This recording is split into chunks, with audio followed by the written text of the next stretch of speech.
एक गांव में एक गरीब किसान रहता था। वह बहुत ही ईमानदार और मेहनती आदमी था। वह अपने छोटे से खेत में काम करता और बहुत ही खुश रहता था। पूरे गांव में किसान की ईमानदारी के बहुत ही चर्चा थे। उसका एक दोस्त था जो उस गांव के राजा के यहां सिपाही का काम करता था। वह किसान से उसके घर रोज मिलने जाता था। एक बार राजा ने अपने दरबार में एक ऐलान किया कि उसके बगीचे में काम करने वाला एक अच्छा सा कारीगर चाहिए जो उसके बगीचे के पेड़ पौधों और फूलों का ध्यान रख सके। राजा का यह ऐलान सुनकर किसान के दोस्त सिपाही ने सोचा कि यही मौका है कि किसान से मित्रता निभाने की। मैं उसे यहां बगीचे में काम पर लगवा दूंगा। उसका मेरा साथ भी रहेगा एवं किसान का भला भी हो जाएगा। यह सोचकर उसने राजा से कहा कि महाराज, मैं आपके लिए एक ऐसे आदमी को लेकर आऊंगा जो यह काम अच्छे से कर लेगा।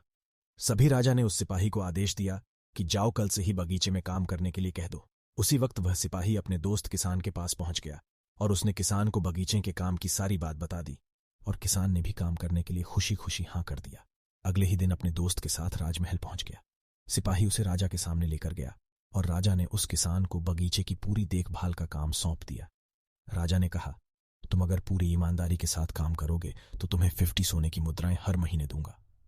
किसान खुशी खुशी बगीचे में काम करने के लिए हां कर देता है और वह उसी वक्त बगीचे में काम करने लगा। किसान बगीचे में बहुत दिल लगाकर काम करता था। कुछ दिन बीत गए। किसान ने बगीचे को बहुत सुंदर व हरा भरा बना दिया। राजा को उसका काम बहुत पसंद आया। एक दिन किसान बगीचे में कुछ खुदाई कर रहा था तो उसने जमीन के नीचे कुछ महसूस किया। तो उसने खुदाई की तो देखा वहां नीचे एक बड़ी सी संदूक थी। किसान ने वह संदूक बाहर निकाला और खोला तो क्या देखा, वह सोने और चांदी से भरी हुई थी। यह देखकर किसान बहुत खुश हुआ और अपनी ईमानदारी दिखाते हुए राजा के पास पहुंचा। राजा किसान की ईमानदारी देखकर बहुत खुश हुआ और उसके साथ वहां गया जहां किसान ने खजाना निकाला था। राजा ने देखा तो कहा, यह खजाना तो हमारे पुरखों का है।